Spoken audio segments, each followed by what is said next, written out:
Okay, I think we're live. Hi, everyone. Welcome, and thanks for joining us for today's third and final Amplify session. My name is Jordan. I'm an account executive here at Trufla Technology, and soon Sherif Gemayel is going to be presenting on It's All About the Leads. Just before we get started, I just wanted to go over a little housekeeping. So we do have a Q&A box just on the side there, as well as a chat feature. So at any point during the presentation, if you have any questions or comments, feel free to enter them in. I'll make sure they're kept safe until the end of the presentation when we do have a question period. So now let me introduce Sherif. So Sherif's an entrepreneur at heart. He's extremely passionate about disrupting the industry and how we traditionally do insurance. I personally have had the pleasure to work under Sherif's sales team at both Sharp Insurance and at Trufla, and I can tell you he is always thinking about the leads. He knows where to find them, he knows how to drive them, close them, manage them, and today you're lucky enough to have him share how brokers can not only just thrive during this ever-evolving normal, but thrive as well. So to kick things off, there should be a poll popping up on your screen here. We just want to Can everybody hear us? I saw a comment that said no audio. Oh, can we hear it?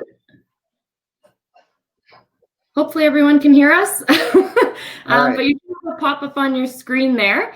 We just want to weigh the room to see how you guys are currently driving and managing leads before we get started.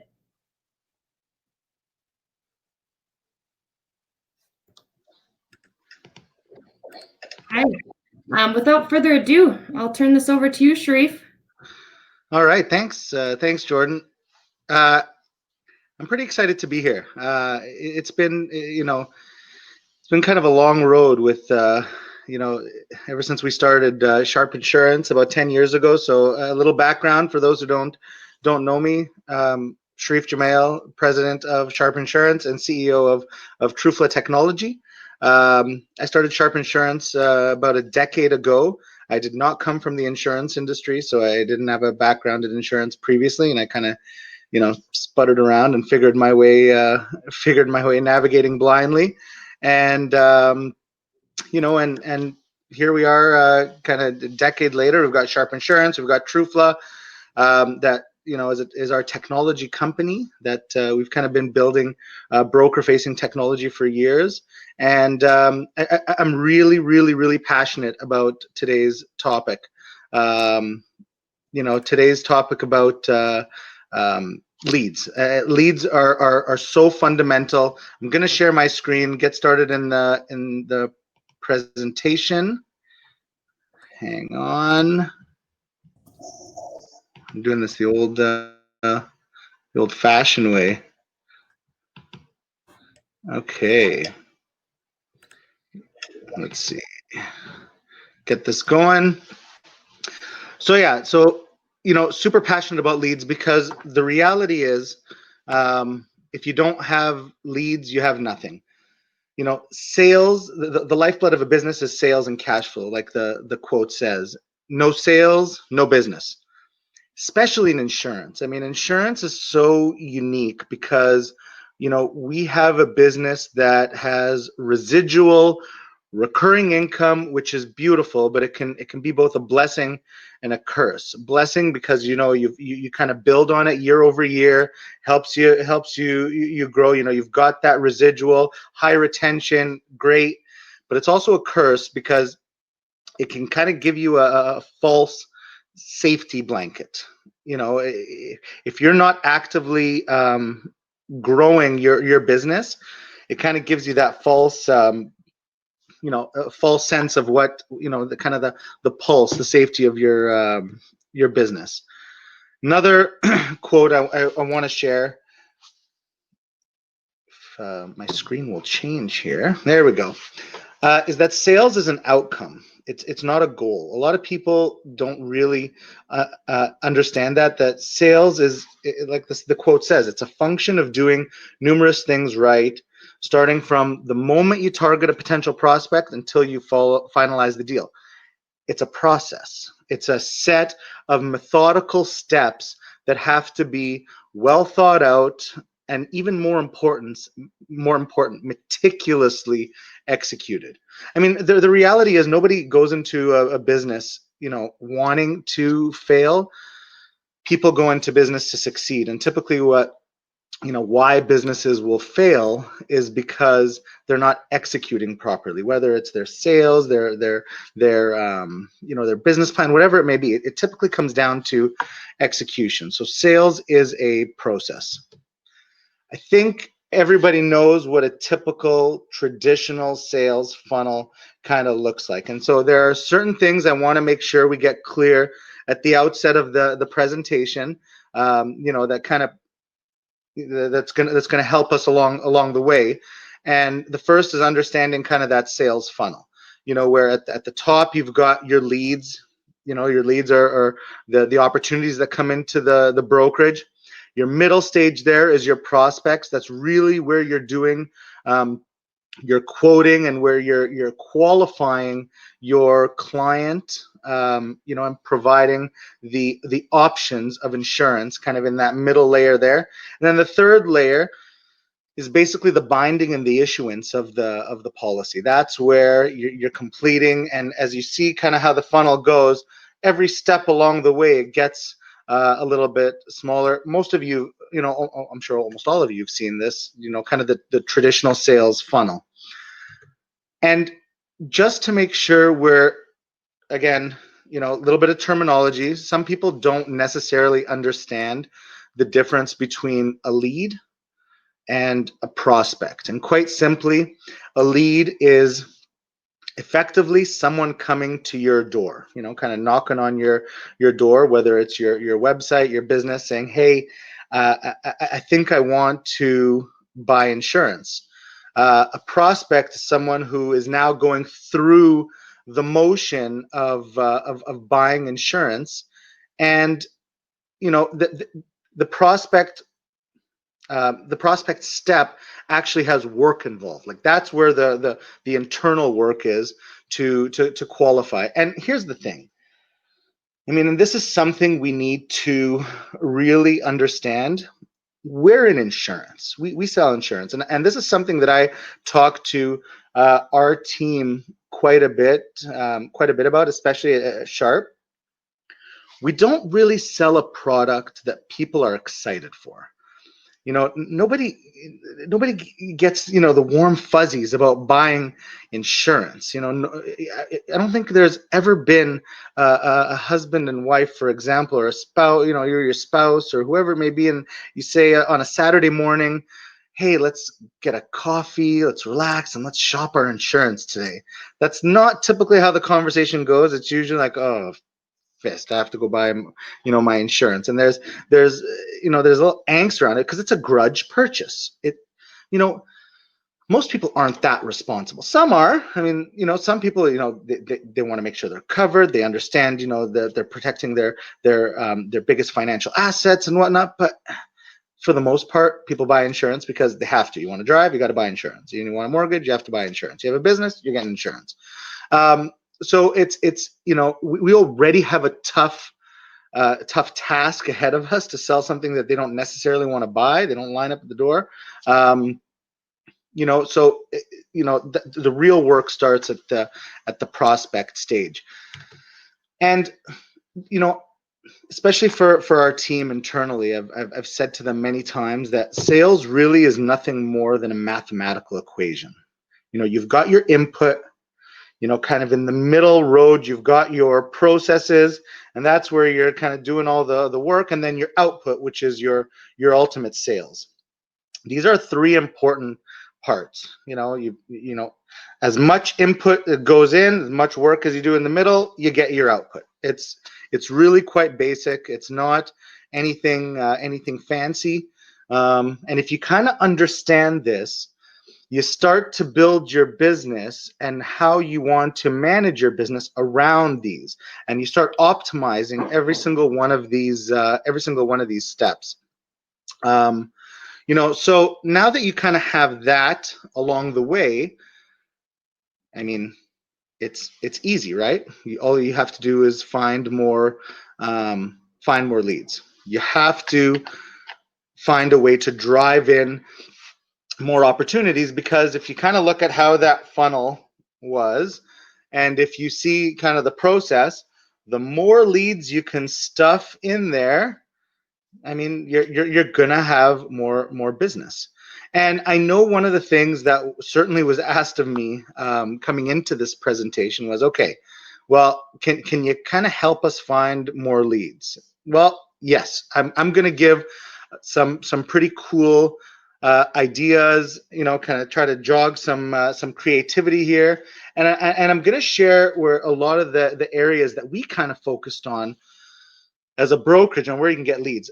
For the most part, none of this is going to be new. It's all information you guys know, but I'm kind of packaging it up together to give it to you, and we're going to talk about some of these, and then we're going to get into some more details.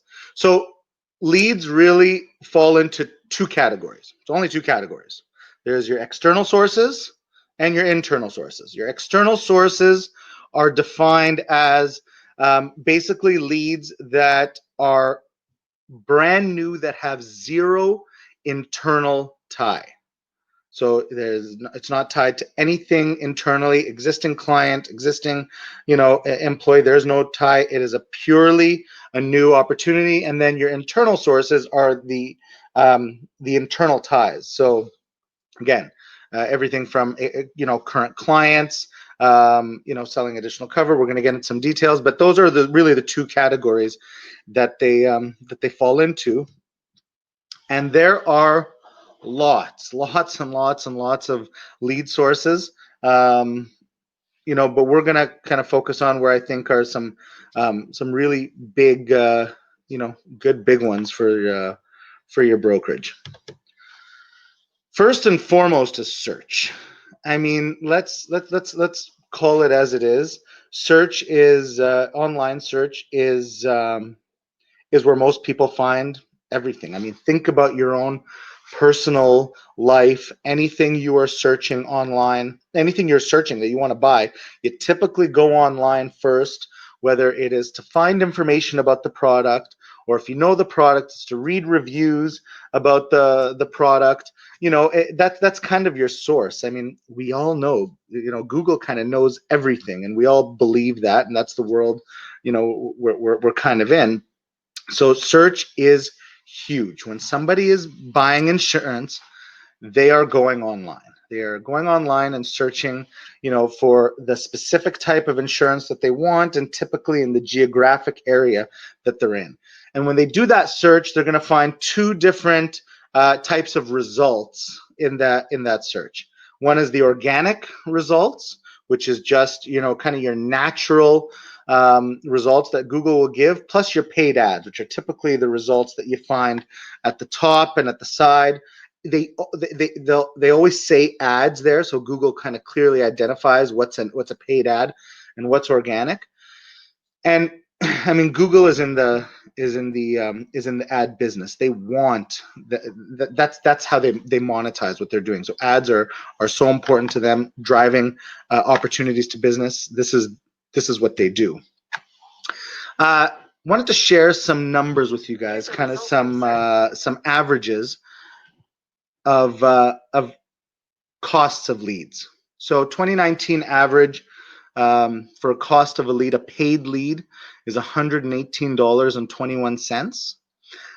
Your average cost per click right now is $3.45. And so that click is literally the click. It could be an accidental click. You know, I mean, they got to be on there for a certain amount of time, but it's the cost of that click. It doesn't, there's no real action behind that, and that's what you're paying. The cost of an organic lead, so that's, you know, the paid leads are the ones, like we said, at the top and at the side. Your organic leads are $81.93. That is, you know, when you scroll down a little bit, which most people do, most people like the organic results. You know, those typically cost you $81.93 for those leads. And it wasn't too long ago, just a number of years ago. I'll tell you, these costs have come down over the years. Around 2013, 2014, around that time, the cost per click for certain keywords in insurance, started topping like $30 and $40. At one point, insurance, the keyword insurance made up over 20% of Google's annual revenue as a company.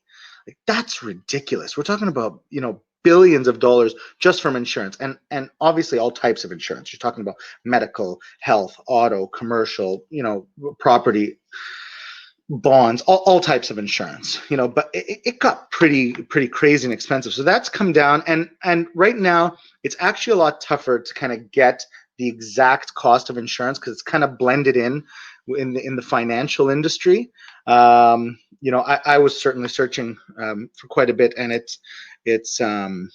was tough to get those numbers, but this gives you a pretty good indication of kind of the costs. So really what you really want to focus on, if you're kind of looking at that right there, you want to focus on organic leads. That's kind of your best bang for your buck right there. But how do you get organic leads, right? And the reality is it's all about your site, all of it. It's your storefront. It's your welcome sign.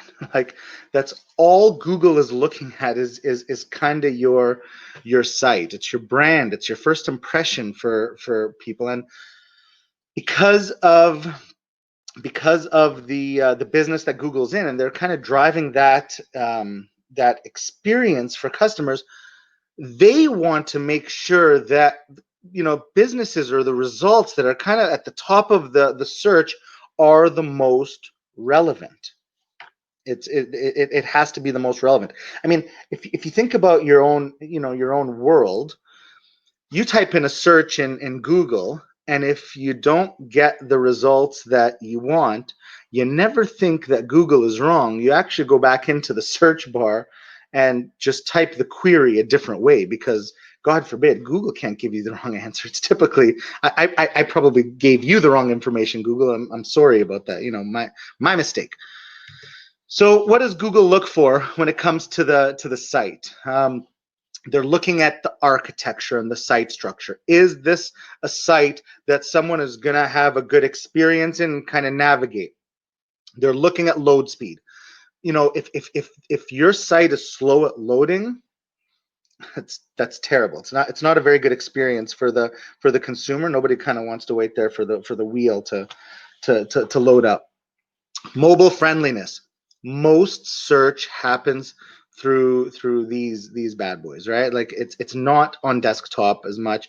So they want your site to be able to load quick, in any environment, and be friendly to navigate in any environment, whether I'm on a desktop, whether I'm on a site, a mobile device. They need the content to be natural, non-repeating. That's a big no-no for Google. Like, you don't want all the same terms, and using the same terms throughout the site. They want it to be organic and natural, and they want good structured data, giving data points, say what the average insurance is in a certain geographic region, or what the price is for certain age groups or vehicle type. They love that kind of stuff. That's the metadata, and the schema. Think of the metadata as kind of the data that's on the site, and think of the schema as the legend. So giving Google kind of that legend on how to take that information and decipher it so that they can display it out to the world. And that's just the on-site stuff. That's just the stuff on site. There's more to getting a site ranked. And if you think about it, getting a site ranked is a big challenge, because we kind of said earlier, Google monetizes on ads. So they don't like they don't like digital marketing companies that assist businesses in trying to get ranked organically and whatnot, because they'd rather them buy leads. It's kind of this constant game of cat and mouse. But they also want to make sure they're providing that good, amazing, relevant content for anybody who's searching for insurance. or for any product. And Google's smart. I mean, they rake in billions on businesses and on search results. So they have to make sure that the experience is good, that the results are good, you know, and they do such a great job at it, which is why in our minds they can really do no wrong. We're more apt to rewriting queries than thinking Google gets it wrong, because they're so brilliant at their business. So your organic strategy, I'm hoping for the slide to change. Let's try this again. Oh, your organic strategy is kind of the long-term results. It takes time to get ranked on Google. I mean, remember, you've got 10 spots on page one of Google. So to get ranked, and for the record, the reason why I always say Google and I don't really talk about Bing or any other search engine is because they're really not that relevant yet. I mean, Google makes up 90% of the search out there. You know, so that's why I just say Google, because that's where people go.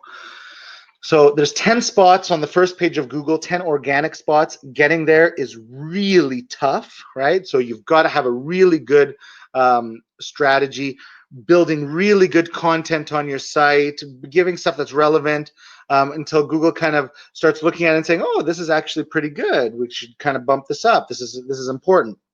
In the short term, you know, paid strategy, quick short-term results, you know, it definitely will drive business into the brokerage.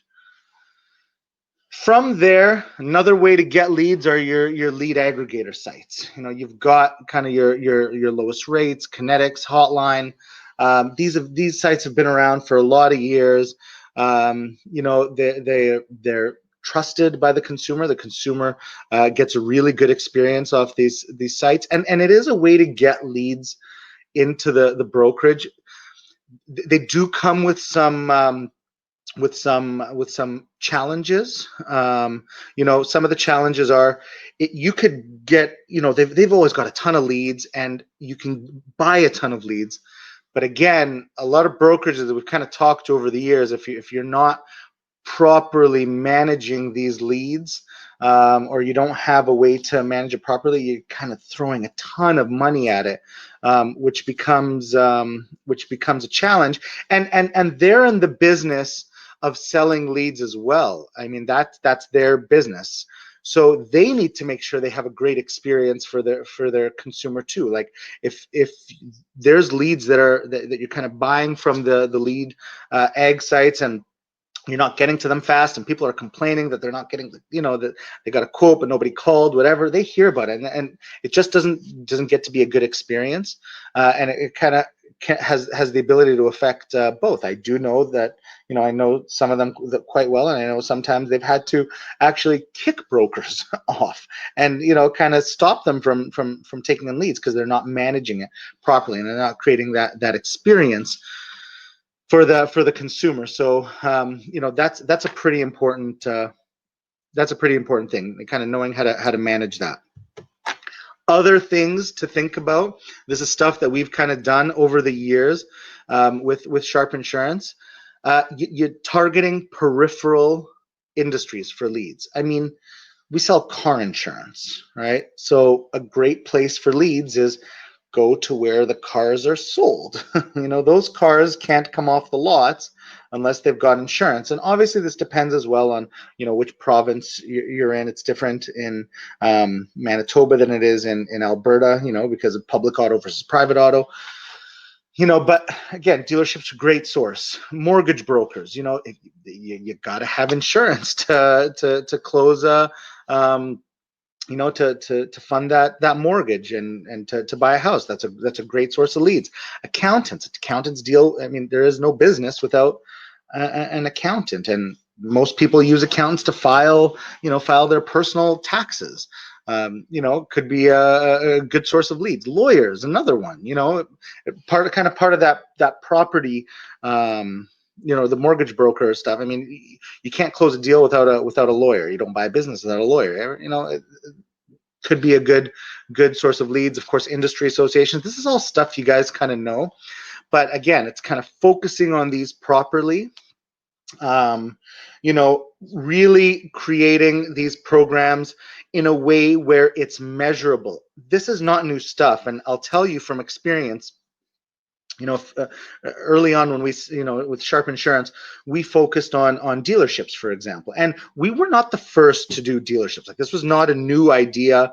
Driving leads in from dealerships. A lot of insurance brokers will go to people they know at dealerships, whatever, kind of card in hand, saying, "Hey, if you know somebody, here's my card. Pass over the lead." But there was no real way of, even for the dealer, to be able to track any kind of success. Like, the brokerage couldn't, the dealership couldn't, and they want that experience too. They want to know that if they're referring somebody to you, that it's been taken care of. The last thing they want, which happens all the time, is, hey, I'm going to refer somebody for a piece of business, and then I get a call back from the person that that I gave the info to, and they said, "Well, I called and nobody called me back. I couldn't get a quote." Like, that's embarrassing. I stuck my neck out. I referred you. I want to know that it's being taken care of. That's a pretty big thing, and it just was never really managed properly. And we kind of capitalized on that, and that's where we really started developing technology for that world, and of course other worlds as well. To properly manage that. Like that internal process part that we were talking about earlier. Next one is group programs of all types, right? Large employers, you've got your personal lines programs. Those tend to do quite well. You've got your associations and unions for both personal and commercial lines. Custom specialty groups, again, for property and commercial lines. And typically these require, to have good success with these require product enhancements, some sort of a differentiator from a product perspective, and rating enhancement as well. Those are typically how you have big success with these. But again, goes back to, how is it actually managed internally. That kind of gives you an idea from an external perspective, external source perspective. So you've kind of got your online stuff. You can buy leads from the ags. You've got your your peripheral industries like dealerships, mortgage brokers, and lawyers, accountants, whatnot. You've got your group programs. Now you kind of look internally, and actually this is an area where a lot of brokers haven't really done a great job over the years, is looking at internal sources. Like, it costs a lot of money to acquire a client externally, right? Well, you can also enhance your revenue internally. A lot of brokerages, still have a high monoline books. So you've sold one line of business, sell the other line, create campaigns to sell the other line, to target, to get other lines of business. I don't know how many people out there have a car but don't have a place to live. It's usually the reverse, right? And I know auto is usually the driver. Huge opportunities there. Or even looking in your book and seeing how you can sell either ancillary coverages or higher limits in your book. I mean, the default typically in any brokerage, for most brokerages, is 1 million liability. That's so yesterday, right? I mean, 2 million is kind of like, is the new norm now. So you should be able to go into your book, go into your system, find out which of your clients have that 2 million, or sorry, that 1 million liability, and upselling and getting more revenue, getting a higher percentage out of your existing base. That's like the lowest hanging fruit right there. That's a really, really good area to get leads. Using your clients as referrals. I mean, this is so obvious, but as brokers, a lot of brokers don't do this well. It's almost like they're afraid to ask, right? Usually it just comes down to asking. They already trust you. They bought from you. They like you. They can probably do the same for others. Like, do we get personal clients to refer commercial clients? All of our clients eat out and they buy stuff and they need services, right? And they have their favorites and whatever. You could do the same for their clients as you did for them. Do you ask them for that? Do you ask your commercial clients to refer personal clients? You did a good job. They trust you with their business, which is their income. That's that's what puts food on the table. If they trust you with that, they're probably going to refer other people to have their home, auto, whatever. Or they're going to trust other businesses, other entrepreneurs to refer. But sometimes it's just a matter of actually asking, saying, hey, can I ask you for a referral? Like, do you know anybody that could use my services, or that wants that kind of same care that I've shown you for their commercial or their personal, whatever it may be. And of course, personal clients referring other personal clients. The question happens often. Hey, do you know somebody for insurance? Somebody who that I can get a better quote from for my insurance? Or I call my broker and I can't get a hold of anybody, and who do you use, and are they any good? Get your clients to be sources of referrals for you. Like, it's kind of blatantly obvious. It's right there. And a typical brokerage will close, typically has a close ratio of anywhere kind of 15 to 35%. And I know, we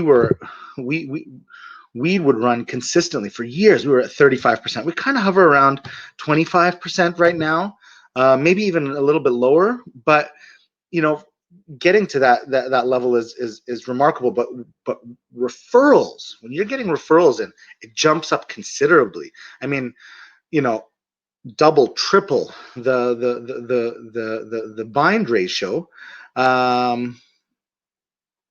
Right? That's just how it is. And in the life insurance industry, a sale resulting from a referral is twice as large as those that come from other sources. And I mean, what I mean there is the actual size of the deal.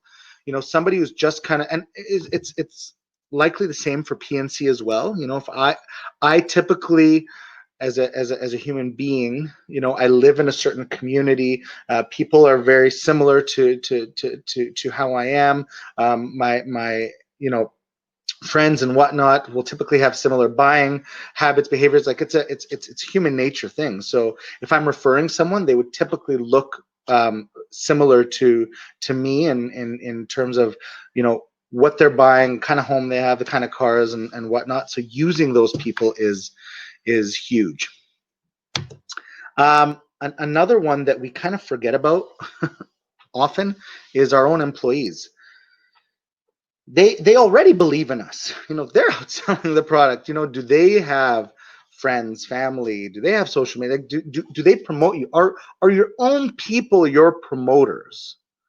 I mean, and if they're not, I'll tell you, that's a whole other kind of issue in itself. Like, that's something you're gonna have to kind of look internally for. But your people need to be your promoters first. They need to, they know that, yeah, I want you to have insurance with us because we are freaking awesome, and this is why you want to have insurance with us. Let them be your internal promoters. Again, you've got a much higher likelihood of closing that deal and growing your business, by using these referral sources. So those are the internal, some internal sources. So we've talked about the external sources. We've talked about the internal sources. And now you're driving leads. Great. You got leads coming in. Now what? So what are you doing with those leads? I mean, it's, we talked about three processes, three parts of that calculation. You've got your input, your processes in the middle, and then your output.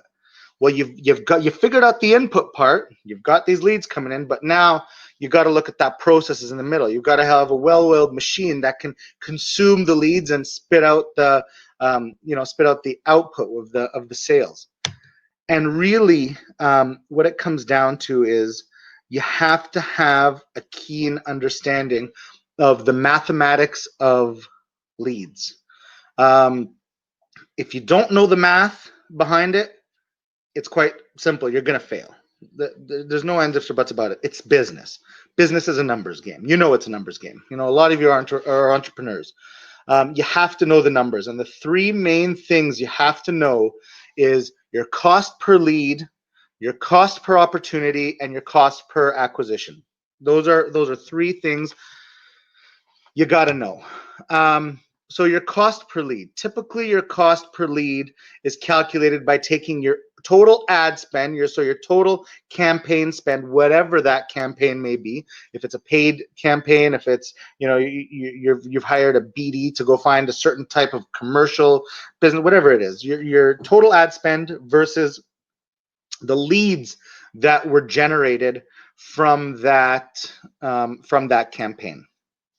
Really simple calculation, something you should be doing regularly. You know, for example, you know, if you're buying leads, for example, from an aggregator site, they charge you a cost per lead, but that's not actually your cost per lead, because if that lead may be coming in, but you may not be even doing anything with it. You know, so it skews it a little bit, but I mean, in its purest form, how much you're spending for how many leads you're getting in.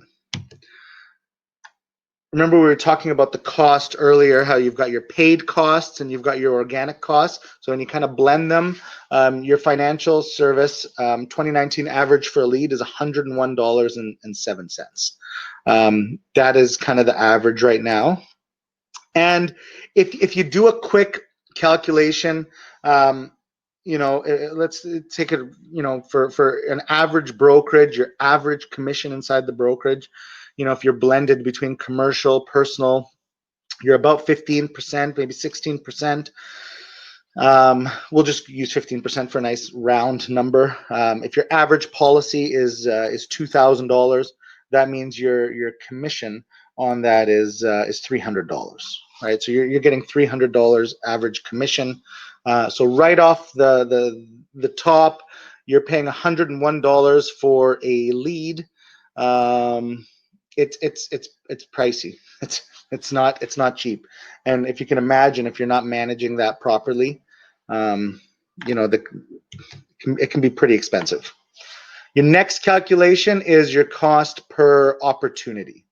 That's kind of that middle piece now. So now you're looking at how many leads came in, you know, or the cost of the campaign to driving the leads versus the number of qualified opportunities. So the actual quotes that you did, right?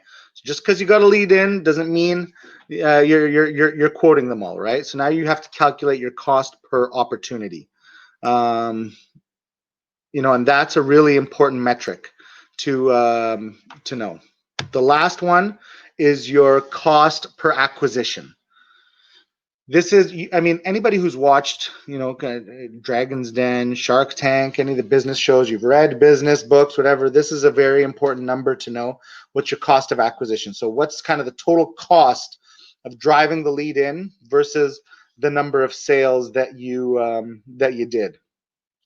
And the basic formula is just that: cost of leads versus final sales. If you want a little bit more of an advanced formula, so if you want something that's a little bit more, you know, you want to get more granular with it, you start factoring in the cost of the salespeople or the sales team that sell it. So in our world, in the insurance world, our biggest cost is our compensation cost. Our people costs are our biggest cost.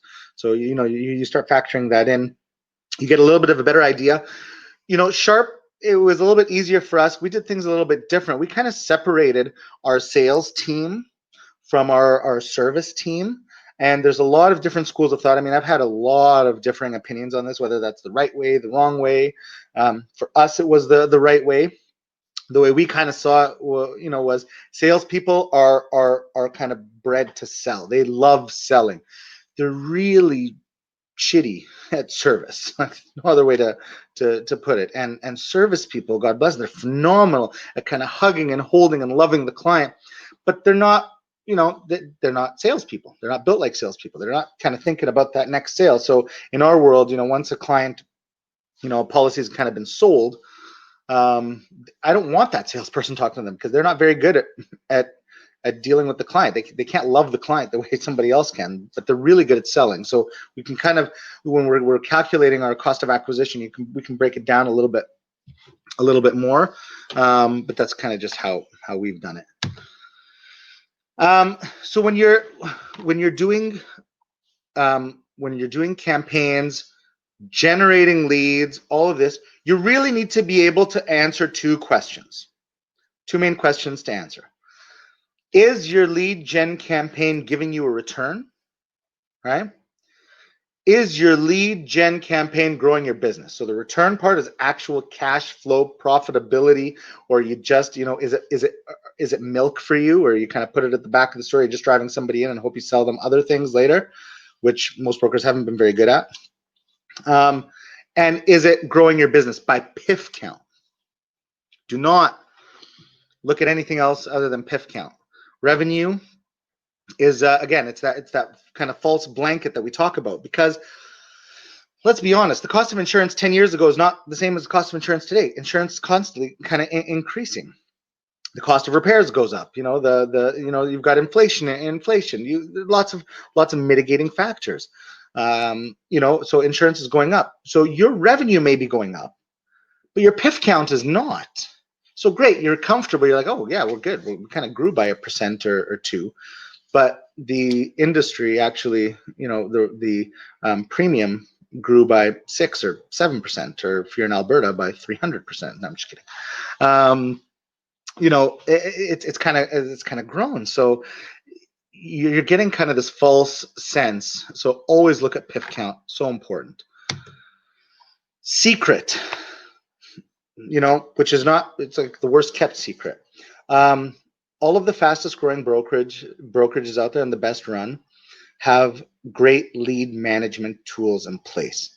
They know that managing their leads is crucial to their business. They know that, understanding the mathematics of those leads are crucial. In fact, when we talk about Sharp Insurance and kind of this digital brokerage, we put a lot more focus internally on our tools internally, especially around lead management, to be successful. I mean, we got to a point, and we still do. We know exactly the time a lead came in, to the time that it went to a broker, the time that broker opened up that lead and started inputting the data, to the time they quoted it out, et cetera, et cetera. Like, it's all kind of data points. And this was a pretty big thing for us, because we knew that was the money coming in, the leads, and the money we were spending for those leads coming in. I mean, it was precious, right? If you've ever seen the movie Glenn Ross, kind of old school 80s sales, and kind of holding the leads and taunting them with the lead. Those leads are so important. You don't get the leads unless you're a closer, right? And same thing, you've got to be able to manage those leads. Traditional method. This is how a brokerage will typically manage those leads. For those of you who don't know, this is called a spreadsheet. A spreadsheet is a fantastic tool for accounting, invoicing. It's not really the greatest tool for lead management. It'll allow you to put leads in. You can have different columns. You can have phone numbers and put the person's email and whatnot, but it's not doing much else other than that. This is kind of the new way, where you've got leads that are going into different stages. You can clearly see what stage a lead is in, if it's been contacted, if it's been won or lost, and even getting stats, on how much somebody has sold or anything like that. And if you can't control and you can't get those reports and you don't know that math, excuse me, all your costs are just going to spiral out of control, and you're going to burn cash without having a good lead management in place. Excuse me. You're going to burn cash, and it's a big problem. I see it all the time with brokerages. They've got these great campaigns they want to do, but they don't necessarily see the return the way they should, because it's not being managed properly. Secret number 2: It's not about the price. It's not about the price. It's about the speed. Your price needs to be fair. Make no mistake. You have to have a fair price. And if you kind of look on our website, we don't talk about cheap insurance or anything like that. We talk about fair insurance. We don't talk about cheap insurance. And speed is crucial. Here's some cool stats for you guys. Leads convert 22 times more often when they're contacted in 5 minutes or less. The first party to contact the lead has a 238% higher conversion rate than the second person. Because let's be honest, the person who gets a lead who gets a quote from you you're probably not the only one. Remember, they don't want to buy it from you, so they're gonna shop it around, unless it's a referral source or whatever. But most people will shop it around. And look at this one. Responding to leads in the first minute can improve conversion as much as 391%. Like, it's insane. Speed trumps. Because again, they don't want to they don't want to spend time with their insurance. They don't even want to buy the insurance. They just want to know that they weren't ripped off. It was fair, and they're kind of in and out, and easy, painless, and that's it. So those are some pretty cool stats. And here's what good lead management will give you. I mean, one, it gives you intelligence on which of your programs, your lead gen programs, are actually generating leads and opportunities, right? You got to know that.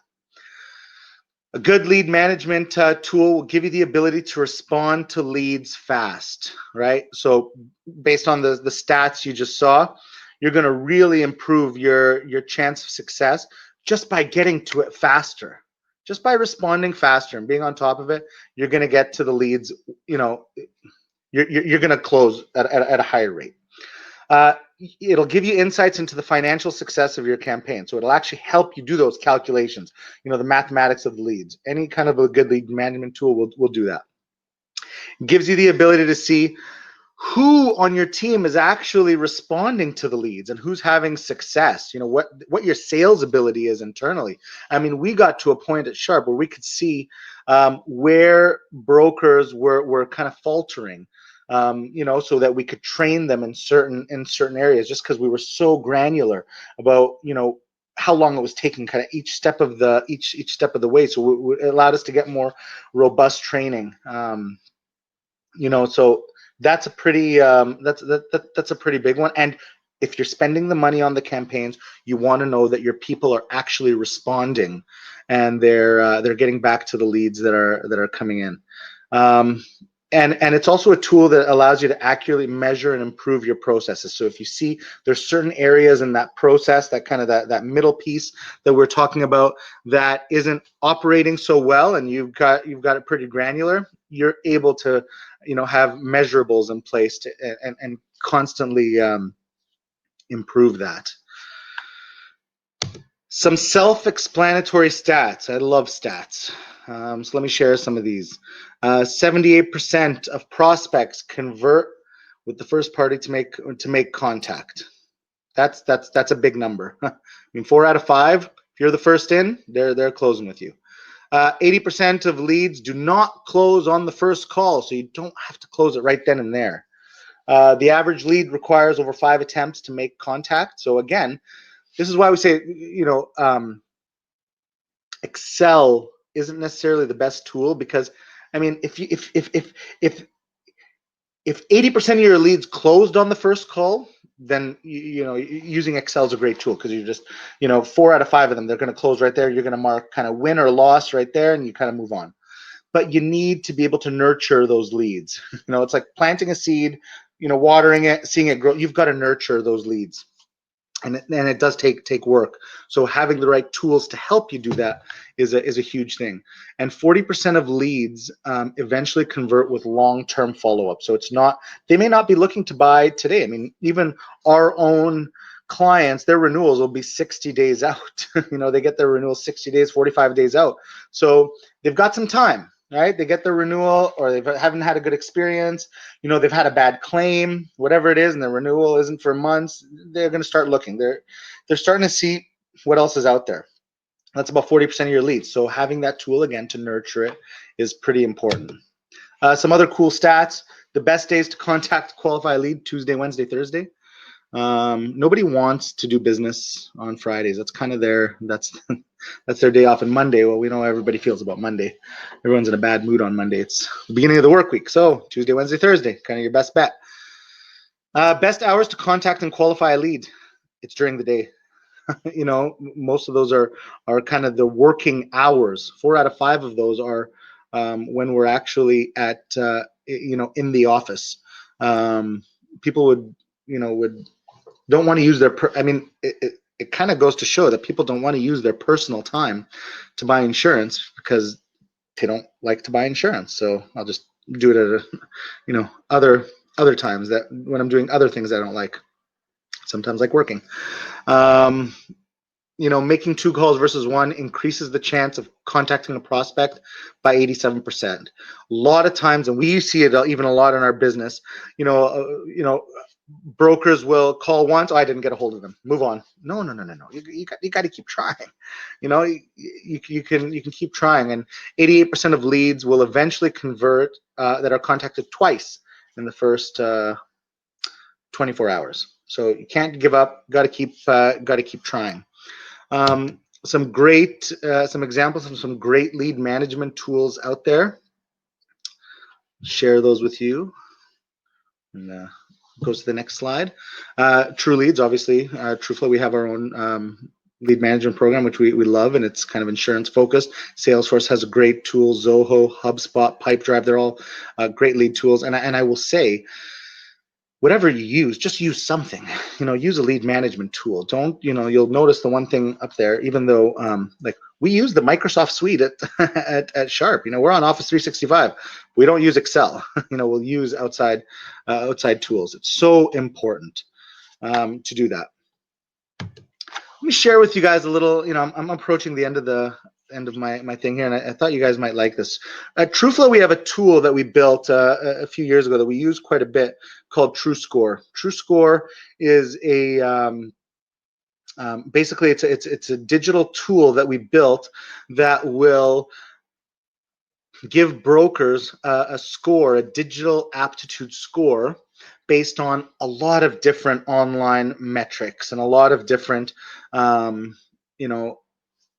I think it's 26 different points and a lot of different tools behind it to kind of give you this digital aptitude score.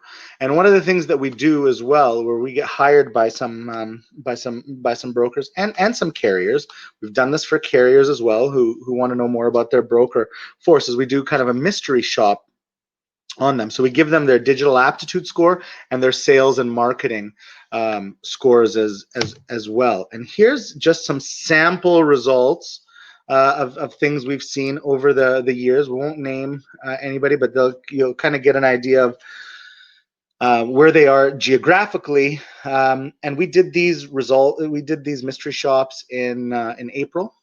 So you'll kind of get an idea. Some were great. Most are, there's not really much of a response. And this is very typical. We've done over 700 of these truScores for brokers, and for carriers, and it gives really a cool. Gives you a really cool insight on where you're good, where you're not.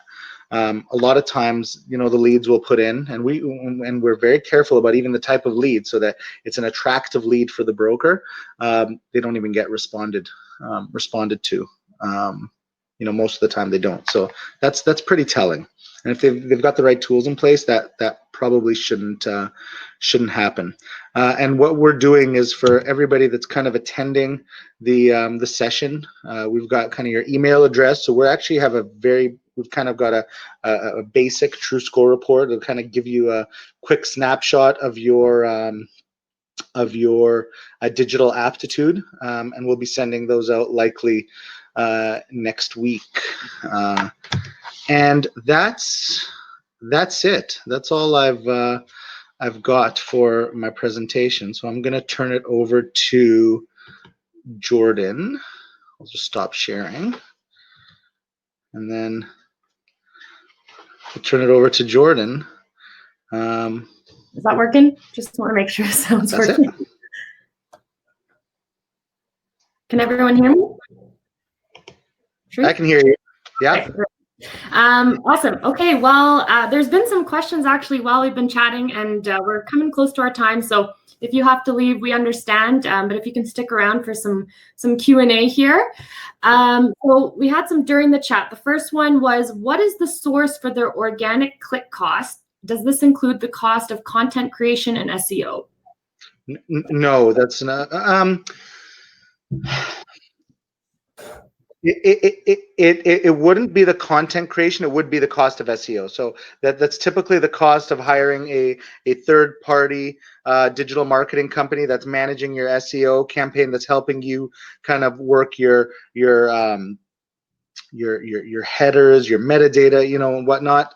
It typically isn't the cost of content as well. I mean, it could. It depends on the company, but remember, these are kind of averages too, right? So you could hire a company that does the content for you, you know, or you could be writing the content yourself. It goes so many different ways there.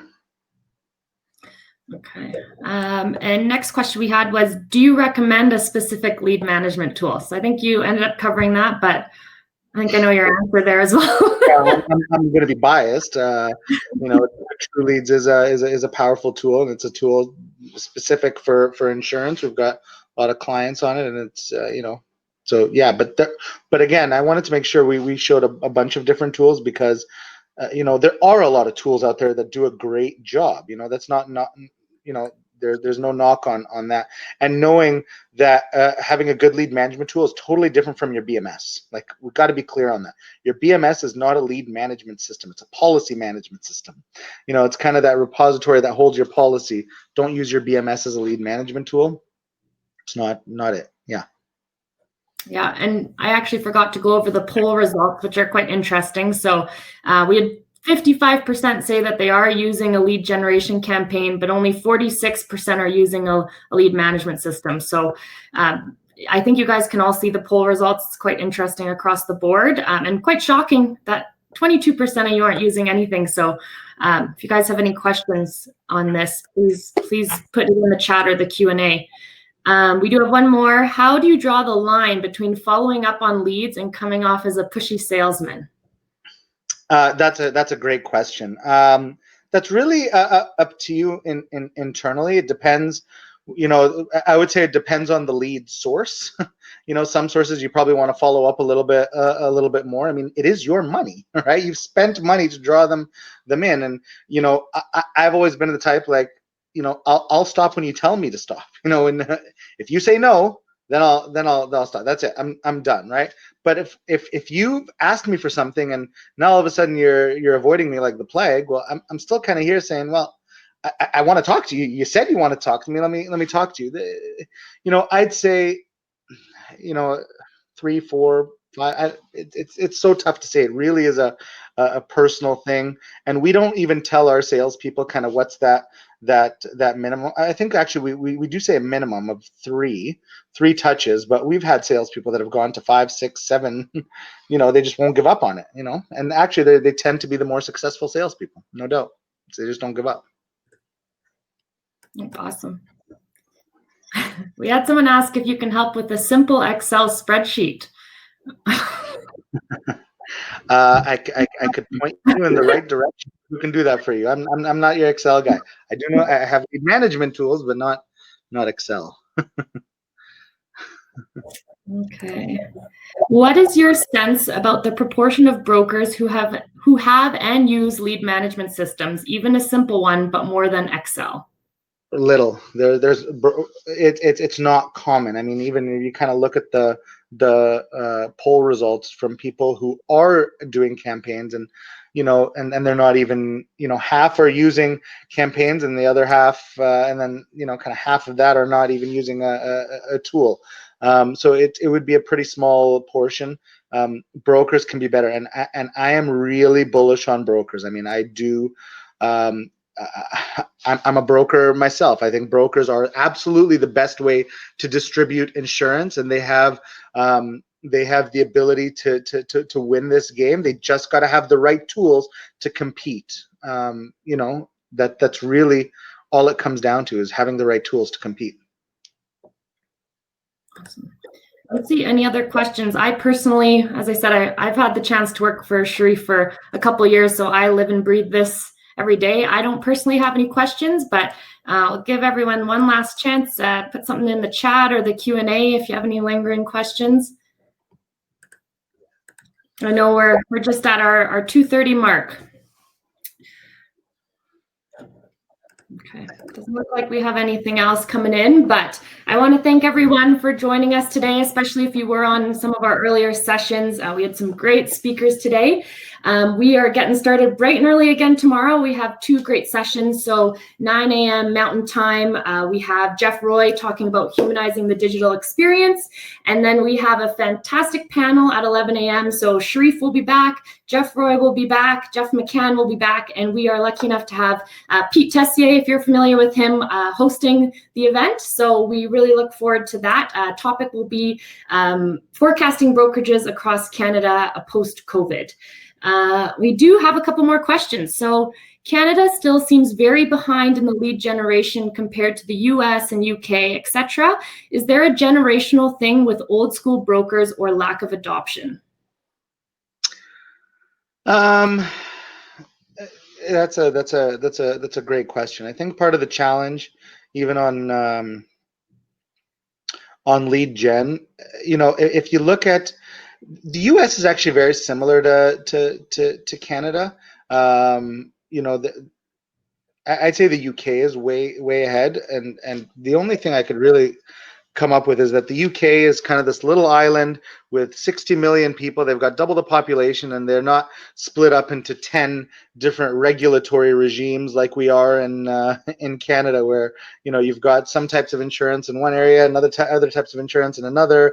The rules are different. That probably plays a part in it. It really is difficult in the US too, because they've got 50 regulatory regimes.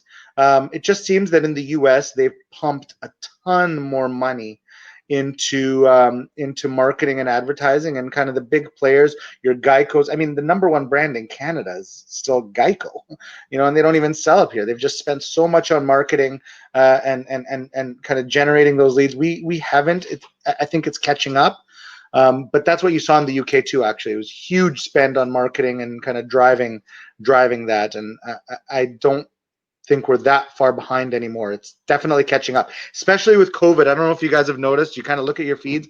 There's a ton of advertising happening right now.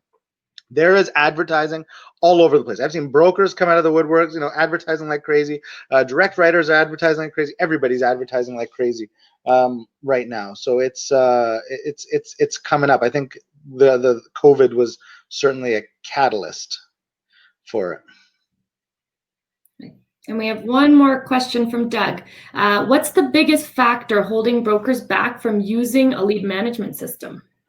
I think brokers just don't understand it quite as much. I mean, I think they just think that, hey, if I've got Excel, or if I can just capture it and I kind of write it down somewhere, that I'll do it. It's just an understanding. And a lot of brokers really focus on kind of their existing business, right? And for those who have the itch to grow and really want to take their business to a different place, they're the ones that are really looking at this and understanding this, and focusing on how do I do it with the best tools available. Awesome. Okay, I think that's a wrap. Well, we look forward to seeing you guys tomorrow. I hope everyone has a great night. I know it's 4:30 for a lot of our Ontario brokers, so calling it a day. But we'll see you at 9 a.m. Mountain Time tomorrow. Thanks for joining.